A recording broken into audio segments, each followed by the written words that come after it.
HRN listeners. As we celebrate our 15th year, we are deepening our commitment to giving voice to the next generation of food systems storytellers, and we need your help. Our internship and fellowship programs help activate new possibilities for underrepresented and underestimated young people through experiential journalism, audio engineering, and production training.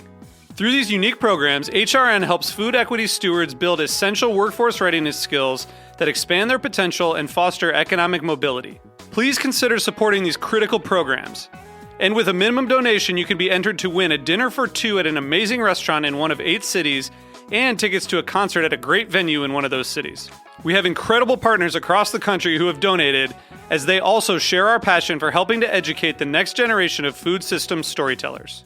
Check out heritageradionetwork.org/15 to donate and enter to win today. That's heritageradionetwork.org/15 to donate and enter to win today. And make sure you donate before March 31st. Thank you. This episode is brought to you by Forever Cheese, a passion for great taste. Learn more at forevercheese.com. This week on Meat and Three, we're sipping on stories about how access, legislation, and circumstance affect what we drink. I think now it's really changing, that there's a growing excitement about drinks that are zero proof and alcoholic. So it just felt like kind of a very good timing. This plant's been around for millions of years, and I just think that it's so special, so uniquely American and pre-American, that it just should have a very prominent place in our society, for a lot of different reasons. It is helpful to be able to sell one drink. It would be more helpful to be able to sell 2 or 3 at a time. Tune in to Meat and Three, available wherever you get your podcasts. So you don't shun the devil with your rock and roll load. Knows that country music's gonna save your soul. The devil finds his groove in them rhythm and blues that sound. It's gonna get you some in the end. Welcome back to The Speakeasy. I'm Damon Boelte. And I'm Sother Teague. And I'm Greg Benson. Hey, buddy. Guys. Hey. Hey. Hey, I was just, I was thinking yesterday, so it's been kind of cold and rainy here in California. I know, boo-hoo. Yeah, the one weekend of the year, right? Yeah, exactly. But I was like a guilty food pleasure for me is chicken parm, and with like chicken parm, I know chicken, but it like with the marinara sauce, it's a great red wine pairing. Had some great Montepulciano with it, but the thing is, it was my first last night. My brother and I and Blaine, our other bandmate, we always do band practice on Tuesday nights, and we go to dinner before that. And usually going to dinner has meant take out food, and then we eat in the parking lot of where our studio is. But last night I actually dined indoors. It was cold and rainy, as I said. Ooh. For the first time in a long time, but an actual indoor dining situation. And it was the chicken parm and the Montepulciano were excellent.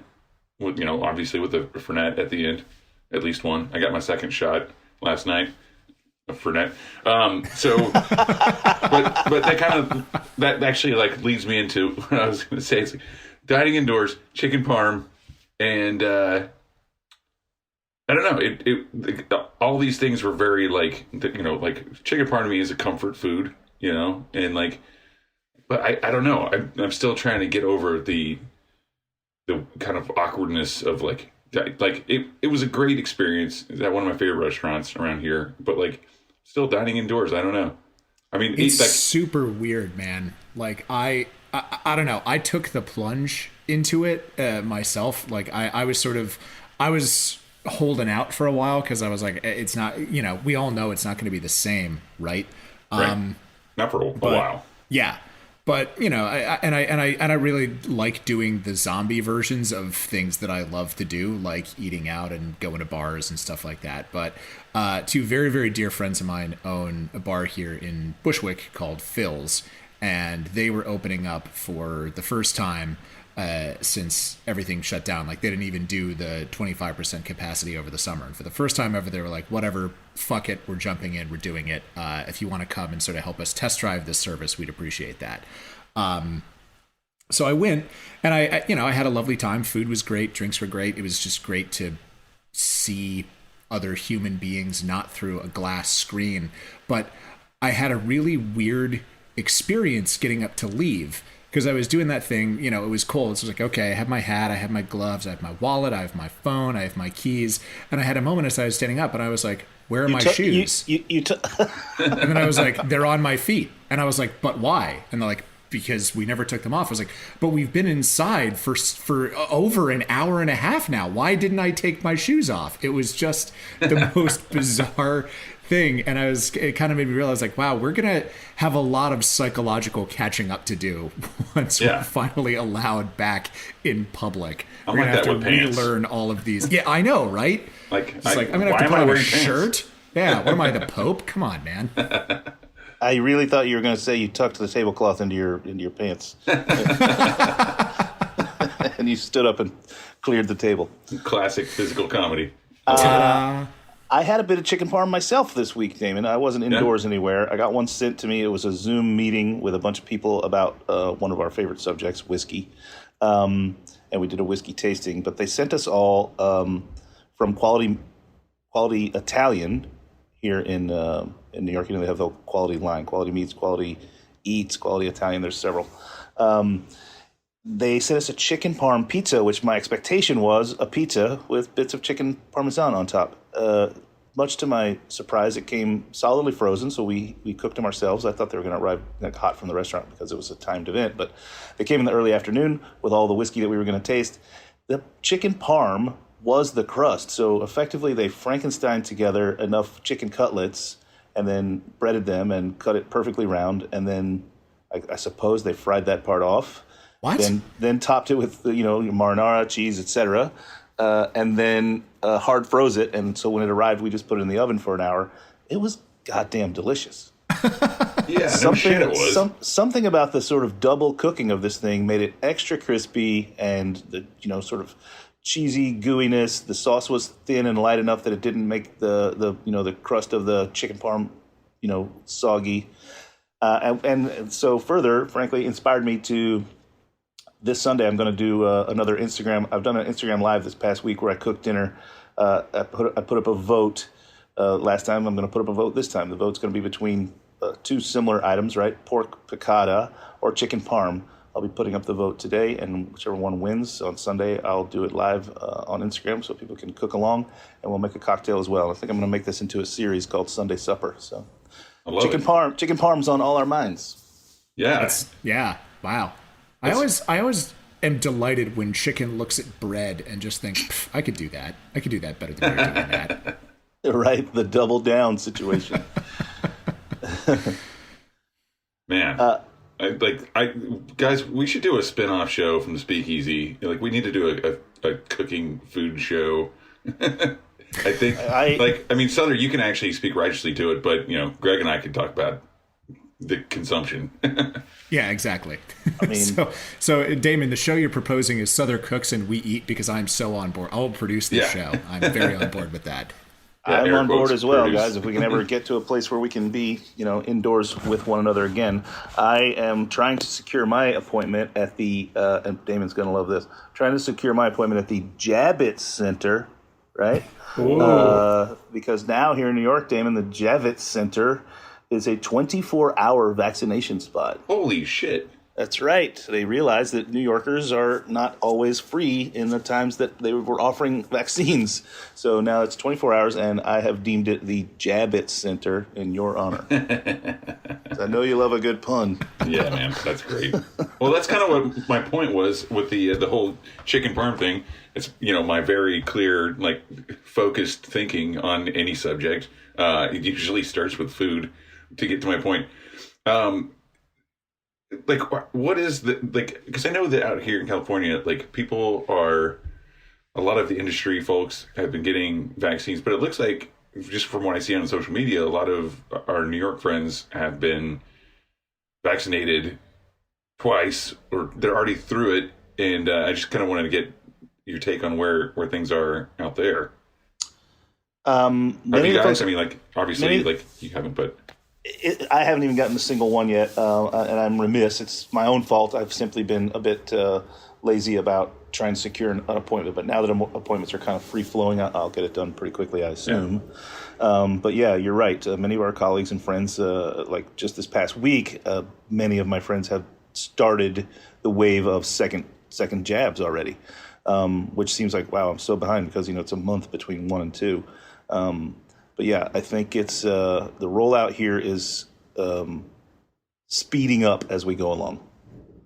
Well, you could always just go in for the Johnson & Johnson No More Tears one-shot hit. Yeah, I don't think you get to choose, but if that happens, that'd be great, especially since I don't have a problem with the pain of a needle. I'm pretty good with pain, but once, and that's all it takes. When I was 22 years old, I was getting a shot for whatever, I don't even remember, and I passed out. So now I have a tremendous anxiety over needles. So knowing I have to go twice is certainly slowing down my motivation to get it done. However, I understand its importance, and I'm way on board. It's just a matter of having to motivate myself a little extra. Yeah, get motivated, man. I mean, there's. If it means I'm going to get to visit California and see your new house, then fucking I'm going to get it done. Well, not only that, but I mean, like, I know that we're all like dying of like kind of being grounded. This time last year, Sother and I were in Oaxaca for the speakeasy, and right. Like, we're used to doing that kind of stuff. Like, pretty much, we were lucky enough to be able to do that kind of stuff like once a month at least. And I'm just excited to start traveling the world again, to be honest with you, and have you come visit. Both of those things.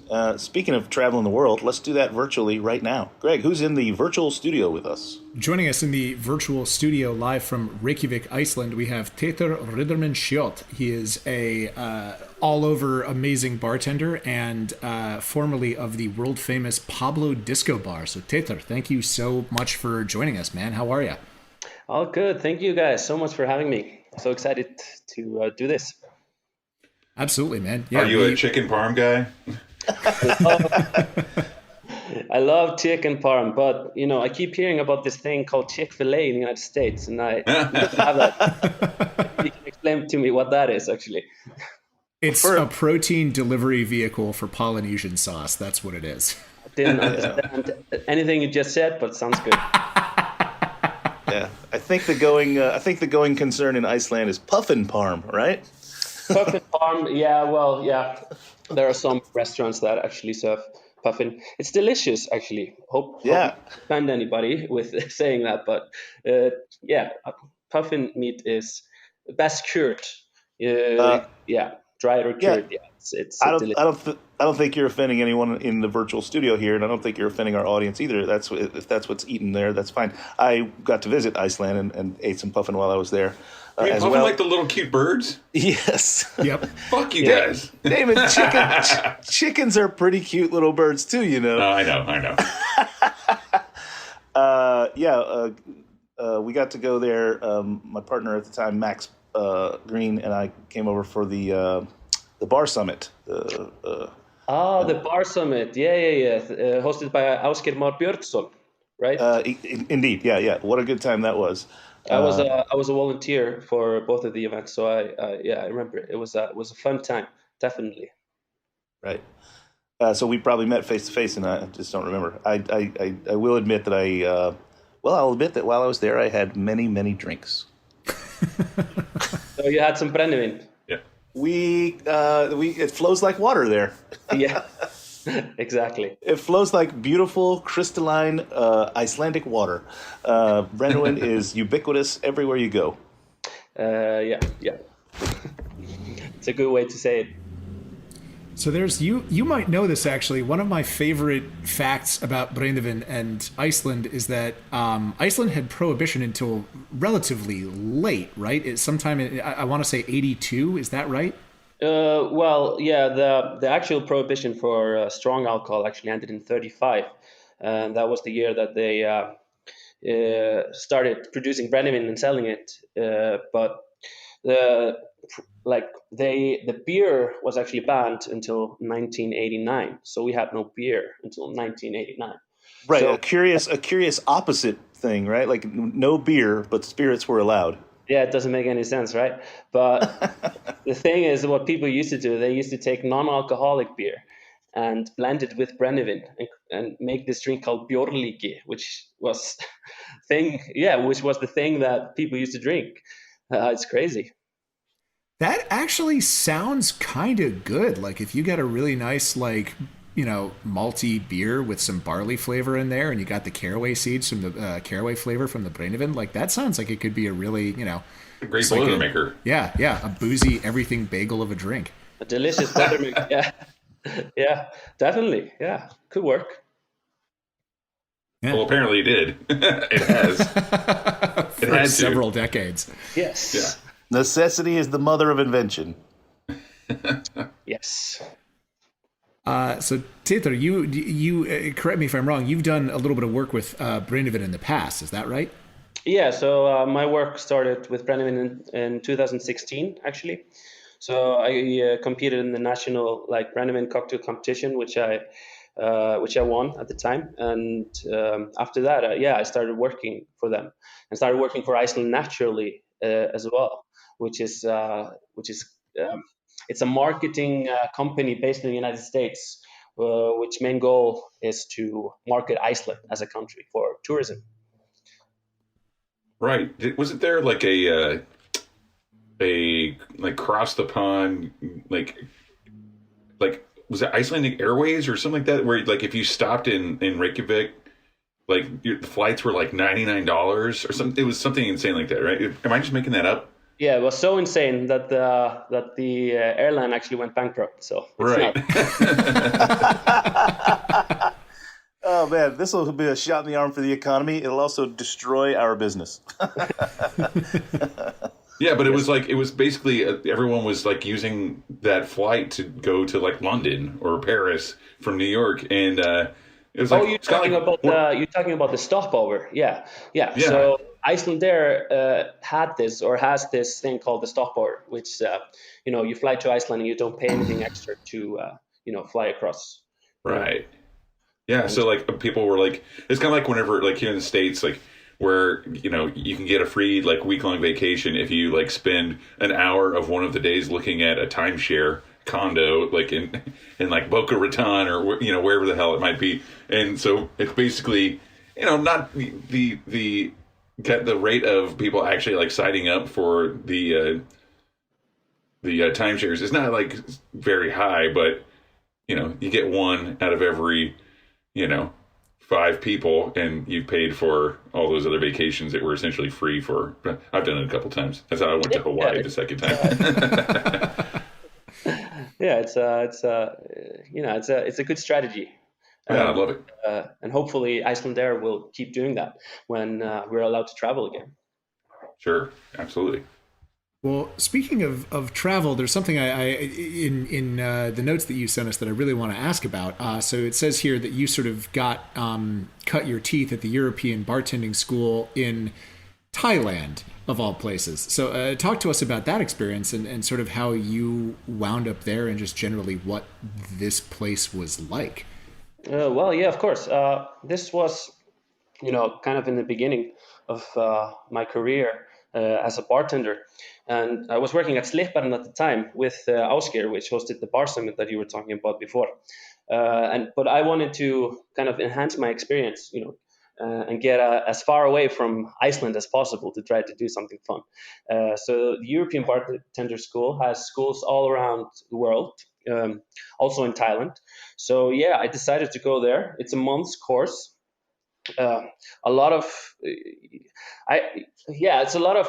studying classical recipes and some flair as well, which is fun. It's also a lot of partying as well. So I love drinking and partying. But it's it was a fun experience. But the school itself it's not you don't have Thai people teaching you how to bartend. It was Europeans that actually run the school, so European teachers. So it was all yeah, they just base these schools all around the world so people have the option of traveling wherever they want to go, which is really smart. That's super cool. It's kind of I don't know. I'm really intrigued by the idea of, someone from the general like European theater saying, yeah, I want to train at one of these really prestigious schools that are scattered all over the world, but I'm going to pick one that's pretty much on the opposite side of the globe just to kind of get out there. And I feel like that kind of an interest. Did that juxtaposition kind of inform a lot of what you were learning about, because you'd be learning, all these kind of, Western European style techniques, but then you'd be living in Thailand and sort of seeing what was, going on there. And it wasn't like you'd step out of the school into a completely different environment and kind of get the best of both worlds that way. It was a different environment. Yes, definitely. Like in Iceland, young people have this kind of, idea that it's better to live somewhere else or better to travel somewhere else and get away from the rock in the middle of the Atlantic Ocean to try to experience something fun, which I did a couple of times. I lived in Germany, for example, but then you start to understand that it's actually not so bad. Living in Iceland is actually great compared to other things. But talking about the Thailand adventure, different culture, definitely. You went to Patong Beach, which is kind of the party town there, and you had the Patong Street as well, or Bangla Road, as they call it there. And you had all these kind of bars doing, all these ladyboys dancing around everywhere, everybody trying to get something from you. Everybody wants to make you a suit. Everybody wants to take you somewhere. Everybody wants to. It's it was kind of a shock, but I got used to it and just had fun with it. I especially love being in Bangkok because everywhere you go, they give you cashew nuts for like a bar snack, and I like in the United States they're kind of like it's kind of like a treat yourself thing. They're like are more expensive than peanuts and stuff. So like I was just like I love cashews, and like they're just free everywhere. And so like that's like kind of the only thing I remember from Come for the culture, stay for the cashews. Yeah, no, the thing is like speaking of the European bartending school, like like Jay Borowski had his bar there and a bartending school as well. So I think that I what got me about Bangkok is that like there was much more of a I was talking with my girlfriend about this the other day too, about like we have bar smarts here, and that's like kind of the only thing that we have as far as like an accredited like kind of like bartending school type thing. I mean, there are bartending schools, but like I feel like typically like whenever we get a resume from someone who's gone to bartending school, if it says the eyes roll pretty hard. Yeah, really? exactly. Yeah, I've heard this before. That's kind of. Well, it's because it's like these you're basically like mixing with like colored liquids, and like you're not really making drink. It's like more about like I don't know.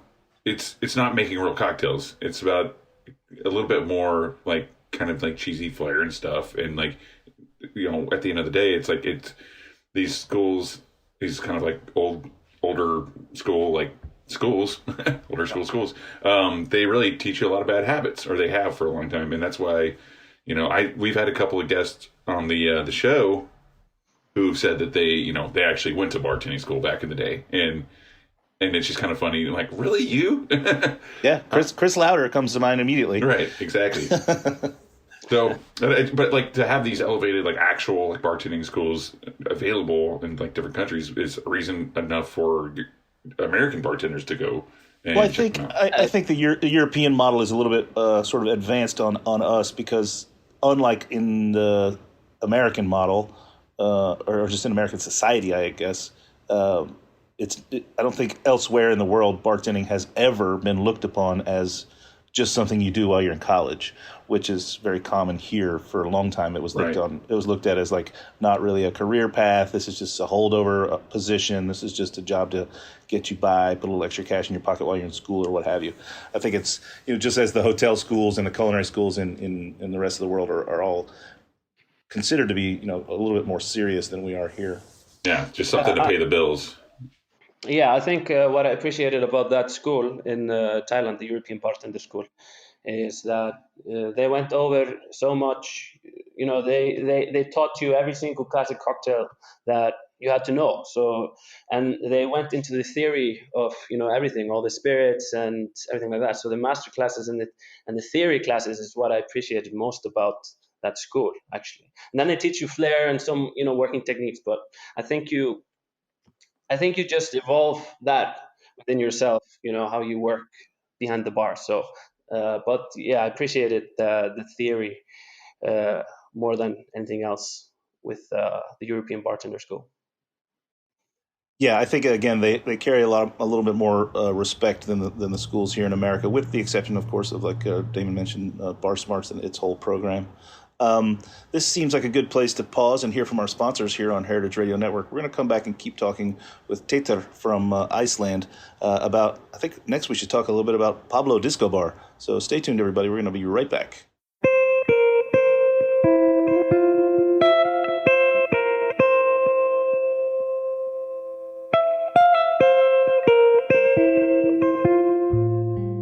This episode is brought to you by Forever Cheese.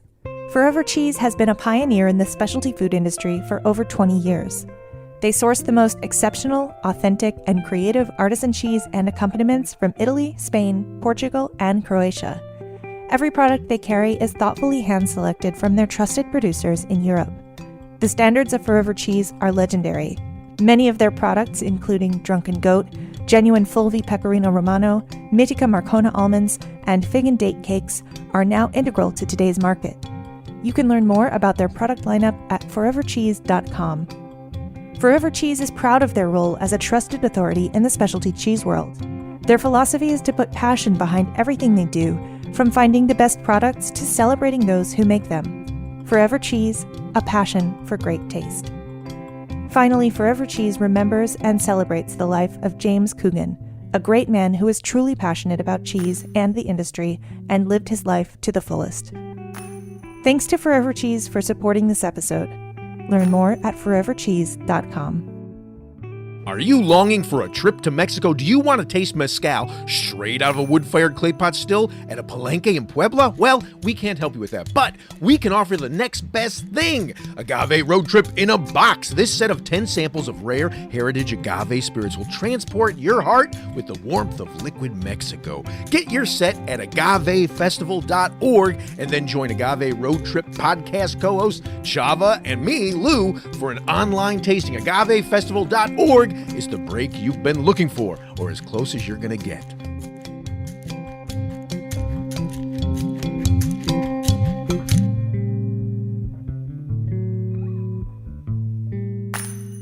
And we're back. You're listening to the Speakeasy on Heritage Radio Network. In the studio today, we have our friend Teague. Actually, he said that we could call him Tater Tot, so I'm going to call you Tater Tot for the rest of the show. Is a tater tot like okay? So the other day, I was talking with some guests at the California Brandy House about the differences between brandy and whiskey. You know, obviously it's made from wine, one's made from beer, and essentially, if you just want to really dumb it down, and then one guest asked the other, "So what's vodka made from?" And then the other one said, "It's made from French fries." And so, like, but I like the idea of a tater tot more than a French fry because it kind of resembles a little shot glass. Anyway, and you can put a little caviar on top of it. I think our spin-off show is not going to be about food. It's going to be about the mind and imagination of one Damon Boelte. The tater shot. Anyway, so we were going to talk about. That's going to be the new hard start, I think. Yes, tater shot. Tater shot. I mean, if you can make a pizza crust out of it, like a chicken. Was it like okay? I had a theory about this, by the way. I just want to like sidebar a little bit. Was it first of all, I took a photo of it, so I'll post it on the Instagram. We're gonna need that. Yeah. Was it like? Did they pound it out like a schnitzel, basically? Is that effectively? Yeah, but it was again as big around as a standard pizza. What 12, 14 inches, I guess. So it was made. It wasn't chicken. It was like a turkey. No. Like I mentioned, sort of Frankenstein. I'm sure there were Okay. multiple cutlets that were pounded together. You know, protein will bond to itself when it gets cooked, and certainly when it gets kind of mashed together. You know, it's like you ever have a deep dish pizza from Chicago. If you get sausage, the whole bottom of the pizza is one giant disc of sausage. Right. It's kind of that kind of vibe. Gotcha. Well, anyway, Pablo Disco Bar. Back to the Let's talk show. about that. Now, Are we live? yeah, we're live. We've been cooking this whole time. Yeah, all right. So let's talk about Pablo Disco Bar. I never got to go to this place, but it's like steeped in legend. So I want to hear it from you. The story of Pablo Disco Bar. Yeah. All right, here it goes. So I was working at Slipparen with Ásgeir Már, my kind of mentor in at the bar, and which is also the guy that hosted was one of the founders of the Reykjavik Bar Summit. So he was hired to take over a project, actually, which was Pablo Disco Bar at the time. So I followed him to there, and that amazing bar opened. So he hired all the best bartenders in Reykjavik. But as you might know, when too many cocks come together, then it sometimes causes problems. So basically, he had to quit, and the other guys had to quit. So I was left there with Pablo. So what we did, we created a team around it. So we had this idea of actually making world's 50 best bars. So that was our goal from the beginning. Not with the usual cocktail bars all on the molecular cocktail making and that, but having the ambience and the fun of it, the main part, which I think we did quite a good job. We traveled around the world with the Pablo World Tour. We hosted pop-ups all around the world, or like all around the world, mostly in the United States, but some in Europe as well. We all had the same tattoo, the Pablo Disco Bar tattoo, which is maybe similar to the EO idea of having the same tattoo, but ours is a little bit more creative. It's a flamingo in a martini glass holding a yo-yo. That's a disco ball. And, can I get this tattoo? Yeah, you can get the tattoo. So what we did is that one of our bartenders, Akira, he was a tattoo artist as well. So we did the tattoos. We made the tattoos at the bar itself in the private room. So yeah, it was a fun team. It was a fun show. It was we worked, every single weekend, just banging out drinks and the place was crazy since we just opened. But eventually I had to think more about my well-being. So, towards the end in 2019, I decided to go to a quieter gig because, the whole goal for me and our team was to make that top 50 list, or at least the top 100 list. And when we went to BCB, the Berlin Bar Convent once, we talked to a good friend of Pablo's, Greg Boelte from Cocktail Kingdom. And he actually said that a lot of people voted for us. So we would like to think that we were number 101 on that list. Nice. So after that, I thought to myself, we're never going to make this happen. So, I selected, or I was hired to a more quiet establishment, more, towards like luxury service with wine and things like that. But yeah, the Pablo experience, the Pablo life, it's, it was a lot of fun. I'll tell you. What set Pablo Disco Bar apart as a bar? What was the concept there that made it so intriguing for people? Well, it's maybe hard to explain. It was just when you came out the door, you would, come into another world. Bartenders with flamethrowers, always a host in a red jacket or a burgundy jacket, just dancing, greeting you. The place was stuffed. It was really hard to find seats on the weekends, definitely. But we just said, keep the people coming. There's no limit. And that's my nightmare.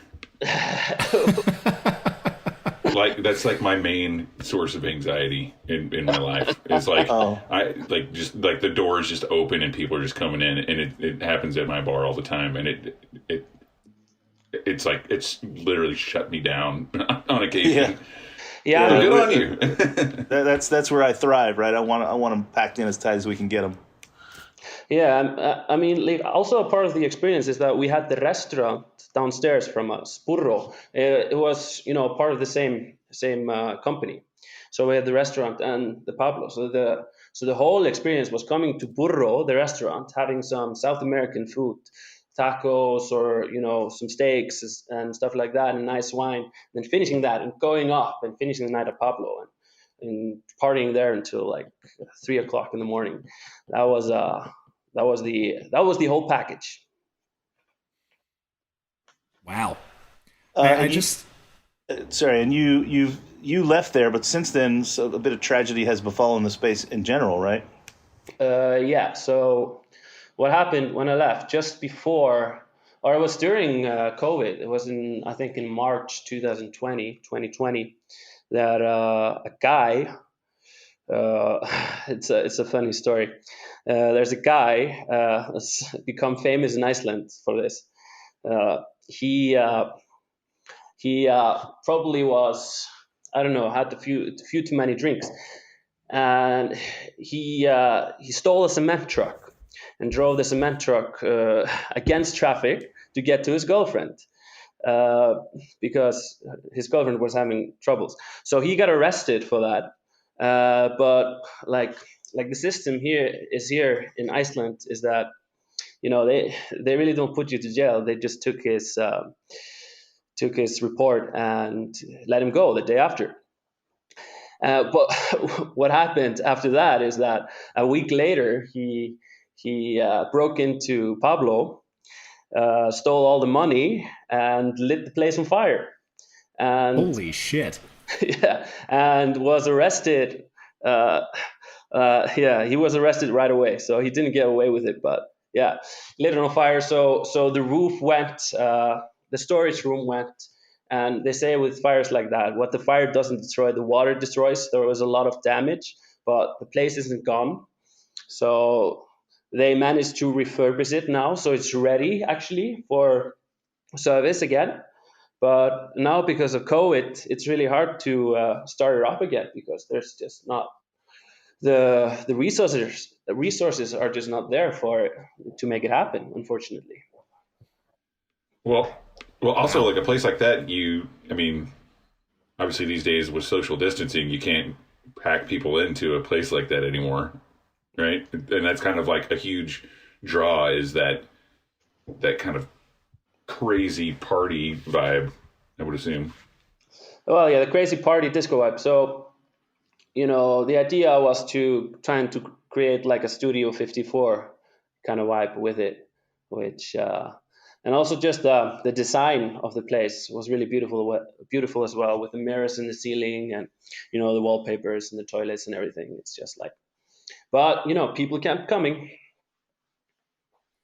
I mean, is there a sense of like, because this is something that we're all kind of struggling with as an industry over this past year, is like, okay, when we are allowed to go back to having as many guests as we want in our establishments, do we put everything back exactly where it was on March 15th, 2020, or do we take this as a chance to try new things, to go in a direction that we might not have before, or grab that folder of ideas that we thought were like too crazy to work and dip into that? Is that something that is happening over there, or is it going to be the same old Pablo that we remember pre-pandemic, pre-cement truck, pre-fire? Well, it's unknown actually because the owners they actually put the place on sale, so it's for sale now. So they own another bar called Bar Miami, which is just up the street, and they're trying just to run that and to keep the business going. So while that is happening, the place is for sale, so we don't really know what's going to happen. Oof. So you you have an alibi for the night of the fire because you've been gone for a little while before that happened. So that's good. So talk to us a little bit about what you've got going on now and some other projects that you might have in the works. Well, yeah, of course. So the thing is, what happened after the Pablo adventure is that I went to work in the north of Iceland in it's like a luxury lodge, and that closed due to COVID. So then I had to do something, start working again, or yeah. So I actually helped them out, consulted a little bit at the other place, Bar Miami, and now I'm helping. I'm going to be helping with a new project that's going to open up in the beginning of May, and which is going to be the first speakeasy bar in Iceland. Woo! Whoa! Can you elaborate, or is this hush hush at this moment? It's a speakeasy, Sother. Of course, he can't say anything about it. I mean, we're on the speakeasy. That's true. Maybe because we're on the speakeasy, we can make an exception for this. So there's a restaurant in Reykjavik. It's called Snaps, and this restaurant is known for a particular clientele. Where important people come to be seen, like politicians, actors, and stuff. And this, since this place has such a good clientele, a steady clientele, and they closed actually because of COVID, but they're opening up. The restaurant's opening up next month. So this company or this group is going to open up 3 units or 3 places. It's going to be a wine bar, Boelte, just across the street from Snaps. Snaps, the restaurant, is going to open again in a really beautiful spot in the basement of Snaps. It's a really beautiful room, just perfect for that kind of place. And there's no name yet for the place, but it's gonna be one of a kind here in the city, in the Smoky Bay, Reykjavik. That's amazing. Is there so what's the is there sort of a transportive element that, like, are you going to hide the entrance in like a giant ice cream freezer or something like that, or is that a secret or still in the works? We really got to get that food show going, man. Maybe we're all just hungry. We're broadcasting at lunchtime today, at least on the East Coast, so maybe that's what it is. It's about to be dinner time here, actually, but. Well, that idea hasn't been decided yet. But the place is being refurbished to look like a proper speakeasy bar. Like 19th century kind of style, like old school. Is that what you're saying? Well, maybe with a little more modern touches, actually. Gotcha. But okay. I'm not a part of the design team, but it's the same guy that designed Pablo Disco Bar and Lofted, which are 2 of the, I would say, in my opinion, most beautiful bars that I've ever opened in Reykjavik. So yeah, it's going to be beautiful. But the idea of having something like that with the freezer, like you just said, or maybe a doorbell, just hasn't been decided. But the entrance to the place is a stairwell down from the restaurant, which is kind of hidden. So like, yeah, and it's like, to start with, it's only going to be open Fridays and Saturdays, and then we're going to see how it goes from there. Should hide the entrance behind a giant chicken parm. No one will ever suspect it. Puffin parm. Even better. Well, that's amazing, man. So hidden inside. Sorry, I didn't realize I had my mute button on. So hidden inside of the restaurant, is it going to be sort of an invite only situation to the patrons of the restaurant, or is it going to be will these politicians, actors, important clientele be sitting there at the restaurant having dinner, and just the bar clientele be walking through to get to the stairwell in the back? Well, it's gonna be. It's not going to be open access to anybody, of course, but yeah, it's going to be for the people that know about it, and it's probably going to be reservation only for that place. Or I love that.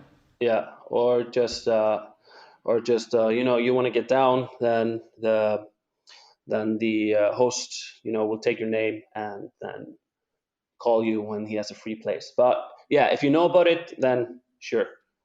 Hey, Sother, remember John Barleycorn? I was about to say that this sounds like John Barleycorn's apartment. That's where I was going. You picked up on it. Yeah, we did something similar years ago, but it was the most boring bar. The way we had it set up was like we had a neighbor that was like directly like on the other side of this wall, and so this neighbor already hated us because the restaurant was very lively and successful and loud on the weekends. And so we decided to build a speakeasy upstairs, which is actually where this guy's it butted up to the neighbor's bedroom, which is we were just asking for it. We were asking to get shut down, basically. And I brought in a turntable, just like a little kind of suitcase turntable, and curated some very quiet records. And told people they couldn't take photos or be on their cell phones. Basically, they couldn't talk. It was so we did that for a few months, and then we closed it. This sounds like what we were trying to do. Yeah. It was fun. On the tables, we had decks of cards and poker chips, and it was invite only. The management team would invite you up if the bar was crowded. You couldn't leave and come back. If you left, you were gone. And you couldn't go out and smoke. No money was exchanged. I was the bartender there. That's why we were talking about it together. We would just jot down people's what they drank, their consumption, and then when their table was ready in the restaurant and the management would come and get them, we'd just hand them a little chit and they'd add it to their bill downstairs. It was really fun and intimate and cute, but it was short-lived because of its tedious nature. Yeah. It sounds like you guys actually are doing this right. Well, this place is going to be having the support of the two other places. This place is not meant to. I don't know. It's not going to make any profit. But that's awesome. That's so great. I mean, I wish we could do that with all of our bars. Honestly, that's kind of like what Greg was saying at the beginning of the show. When he was leaving and he was like, "Why do I have my shoes on?" I've always thought that how cool would it be if you could just get up and walk out of a bar or restaurant?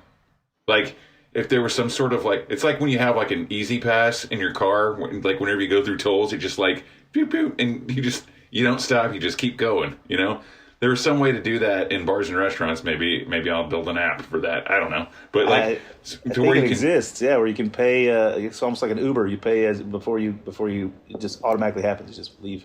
And then add gratuity, whatever, and then you just get up and go. How awesome is that? So I like the idea of not having to worry about as a business owner, not having to worry about that exchange at the end of everything, because it kind of I mean, Damon, maybe you'd be the resurrector of the notion of tabs. When I was a kid, my dad owned a bar and people had tabs. They did just walk out and Dad would add it to their tab and bill them monthly. You get a monthly bill. That's awesome. Yeah, maybe I'll do that. I think there it is. And maybe Tater can do that as well at the new yet to be named Speakeasy Bar in Iceland. Yeah, of course. Yeah, and the people that listen to the show and want to have a seat at the new bar, I think they know where to find me. So yeah, some people traveling from the United States. Cool. Hey, do you have? Speaking of that, I know that one of my things that I miss the most about traveling is being able to pick up like cool booze from other countries and like other things like bar tools and, you know, certain ingredients that you can't really find in other places. Like, to me, like, I mean, obviously we're going to, by the end of the show, the tater tot shot is going to be like a viral hit, but like, I hope so. Obviously. I have some old bottles of Brennivin in my bar at Grand Army, you know, before it was really so available in the United States. And I was just wondering if there's anything like that when we do come to visit you, is there anything you want us to bring so you can put it behind the bar? Well, yes, definitely. Yes is the answer. It sounds like he's got a list. I was just going to say like one thing, but yeah, sure. Okay, fine. Send us your list. There's a lot of stuff that we don't have here in Iceland, of course. Right. Because we're an island in the middle of the Atlantic Ocean. But the thing is, you know, it's gotten better and better in the last years. The selection of alcohol that we get, but you know, if you're coming, just please let me know, and we'll make arrangements. So you're gonna put me on the wait list, is what you're saying? I'm still gonna have to wait when I get there. No, I'll put you on the priority list. Oh, that means we're guest bartending, Sother. Yeah, exactly. That's, you went from being a guest to having to work. Hey, you know what? I want to do both. Talking about guest bartenders, we had a team over from Seattle actually guest bartend at Pablo Disco Bar, along with a few others from Europe. So I'm all up for guest bartenders when things start to open again. Who'd you have over from Seattle? We had one of our reps for Brennivin, Jamie Buckham, and her crew, Rocky as well. He was there. Do you know Rocky? Yeah, of course. Yeah. Sadly, miss him a lot. Yeah. That's awesome. Oh my gosh, that brightens my day a little bit to hear that he was involved in something. Yeah, absolutely. Always does. I had such a fantastic time when I was in Iceland. I joke a lot about how much we drank, but which we did. But I did get to enjoy a lot of breathtaking vistas. We actually got to see Aurora Borealis. We were in a hot spring. We were up on a mountain inside of an inside an iceberg. Basically, they bored it out and made it into sort of a church and a place you could go to get married, and they hosted us there, and we did an event inside of an iceberg, which was crazy. Do you remember who you married? Everybody. The water there, unbelievable. Just everywhere you went, just tap water, amazing. The most, like, I think maybe even you, Tater, as a resident, maybe when you travel the world you realize it, but man, your water is the best water ever. So pure.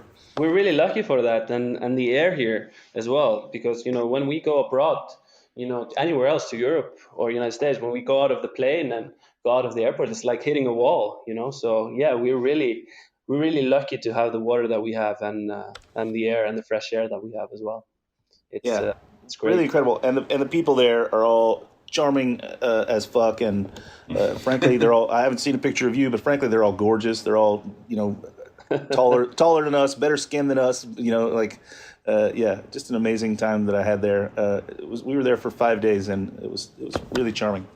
Plus the landscape there looks otherworldly. You know, speaking of getting off the plane, when we got off the plane, I was like, did we take a plane to another planet? Like, just the landscape itself is very unique. Yeah, definitely for adventurers and people that like the outdoors, Iceland is a good choice for traveling. All right, we're going. Yeah, exactly. We're taking a field trip. We're going. Well, yeah, I'll host you guys definitely. Wherever. Right. Cool. Well, man, it sounds like we've got a lot of planning to do here, guys. We've got to get over to Iceland and hang out with Tater Tot and fully develop the Tater Tot shot. Yeah, I got to get over to the Javits Center so I can get on a plane. But this is really cool. It's been awesome talking with you. There's we've said this almost on every episode lately, you know, since COVID happened, that it's like our studio got bigger because, since we're doing everything virtually, it's, we can have guests on from anywhere in the world. And so it's really been great to like broaden the audience and the guests for the Speakeasy. So this has been really great. Thanks for being on the show today. Thank you so much for having me, guys. It's been fun. Yeah, absolutely. Tater, do you have social media or anything like that you'd like to let people know where they can follow along with your exploits and see what's going on with the upcoming bar? Well, yeah, definitely. I don't know about the upcoming bar, but for myself, my Instagram handle is the Tater Tot, just my name instead of Tater, actually. And people that are interested in the spirit Brennivin, the original spirit of Iceland, should check out brennivin.com. Those two. Right, so that's awesome. The TheTeiturtot. I'll have that in the show notes. The Tater. Yeah. Yeah, the Tater Tot on Instagram, and then obviously check out Brennivin as well. Yes. Yeah. While we were there, I would mention while we were there, we had. I assume it's just a yearly release. It was either seasonal or Christmas. Is there a Christmas Brennivin? There is a Christmas Brennivin, which is a barrel-aged version of the Brennivin. So it differs from year to year what kind of barrels or casks they use for that the Brennivin edition. It's delicious. It was outstanding. Yeah. So just the regular Brennivin with that those really nice vanilla, chocolate, caramel flavors. With the Christmas flavors. Man, it was outstanding. We really enjoyed it. I love that stuff. And again, it does make a very nice Boilermaker. Oh yeah, yes, definitely. That sort of little kiss of caraway and dill. Yeah. Also, Brennivin started exporting to the United States in I think around 10 years ago. So Brennivin USA. His name is Joe. He lives in Wyoming, which takes care of the whole Brennivin market in the United States. So from Wyoming, wow, that's just odd home base. Yes, definitely. Oh yeah. We've had Brennivin on the bar to Mori Margo for years. It's a staple. Well, this has been a great chat with you, Tater. Thanks for spending some time with us here on the Speakeasy, all the way from Iceland. We look forward to a day when we can get over there and travel again and hang out and maybe do a guest shift at your upcoming secret. And we'd love to, of course, host you here in America. Come on over. We've got places for you to crash, and we'll put you to work as well. So thanks again for joining us here. That's it for this week's episode of the Speakeasy. Tune into Heritage Radio Network for plenty more shows just like this one. And cheers, everybody. Good talking to you today. Cheers. Cheers, guys. So you don't charm the devil with your rock and roll load. Knows that country music's gonna save your soul. The devil runs his groove in them rhythm and blues that sound. It's gonna get you some in the end. The Speakeasy is powered by Simplecast. Thanks for listening to Heritage Radio Network, food radio supported by you. For our freshest content and to learn more about our 10-year anniversary celebration happening all year long, subscribe to our newsletter. Enter your email at the bottom of our website, heritageradionetwork.org. Connect with us on Instagram and Twitter at heritage_radio. You can also find us at facebook.com/Heritage Radio Network. Heritage Radio Network is a nonprofit organization driving conversations to make the world a better, fairer, more delicious place. And we couldn't do it without support from listeners like you. Want to be part of the food world's most innovative community? Subscribe to the shows that you like. Tell your friends. And please, join the HRN family by becoming a member. Just click on the beating heart at the top right of our homepage. Thanks for listening.